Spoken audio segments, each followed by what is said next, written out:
এনসিপির উত্তরাঞ্চলের মুখ্য সংগঠক সার্জিস আলম বলেছেন, শাপলা প্রতীক পেতে আইনগত কোনো বাধা নেই। তাই আগামী নির্বাচনে শাপলা প্রতীকেই অংশ নেবে এনসিপি। এর কোনো বিকল্প নেই বলে সাফ জানিয়ে দেন তিনি।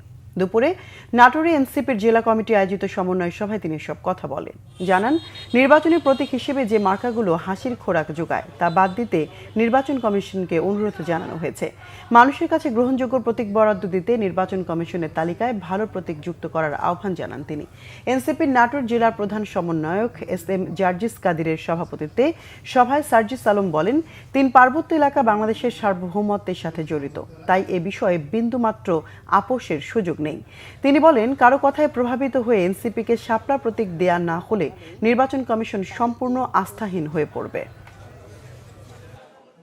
যদি তাদের স্বকীয়তা বজায় না রাখতে পারে, যদি কোনো প্রভাবের দ্বারা প্রভাবিত হয়ে আমাদের এই ন্যায়সঙ্গত অধিকারটা আমাদেরকে না দেয়, এনসিপিকে শাপলা প্রতীক না দেয়, আমরা মনে করি এই নির্বাচন কমিশন আগামী নির্বাচন কমিশন হিসেবে কাজ করার সম্পূর্ণ আস্থা হারিয়ে ফেলে।